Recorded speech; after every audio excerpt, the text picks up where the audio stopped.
We're riding into the town of Obo in Central African Republic. I was here 2 years ago working on the LRA as well. The first time the LRA came into town and abducted about 100 people from the neighborhood we're actually riding through right now. On the left here there's an American evangelical mission that now serves as the base for Ugandan troops who've been sent here to pursue the LRA. When the rebels came through here in 2008, there was no army presence.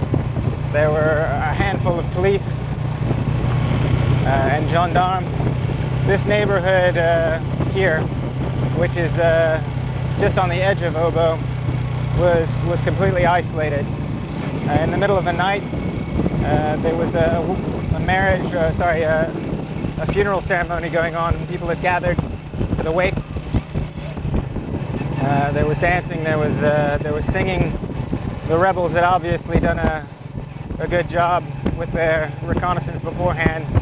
They surrounded the village, blocked off all the exits, and then went into town.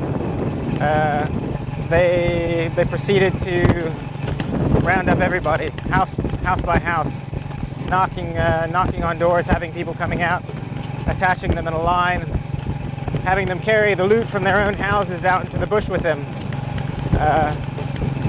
Some were released, some were held, children, boys and girls for use as child brides for the commanders, boys to be trained as soldiers.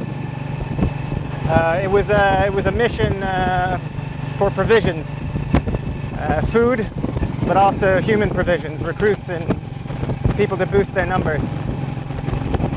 And this was something that they did village by village for about 10 days between here and a town called Bambuti, which is on the border of Sudan. Here we have a truck. These are Ugandan soldiers. These are the ones who are supposed to be chasing Kony. We haven't seen much of that on this trip. They seem to have suspended operations. But this is ideal country for the LRA. Until last year, there was no communications. There was a radio, I think, at the parish.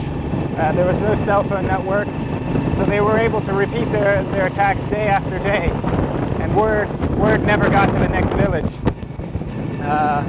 And in the whole 10-day operation, I was told the rebels never fired a shot.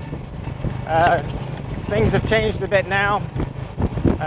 There's a bit of security with the presence of the Ugandans, but still, no one ventures away from towns.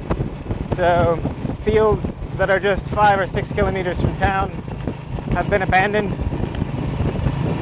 Food is a problem in town. Humanitarian assistance is extremely difficult to get in on this road.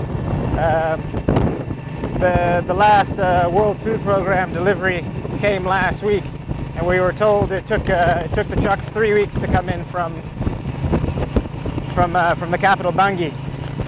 And on top of the normal population of this town that's suffered, and those from the surrounding villages who have come into town for their security, there are about 5,000 internally displaced, as well as a large number of Congolese refugees, and there just isn't enough to go around.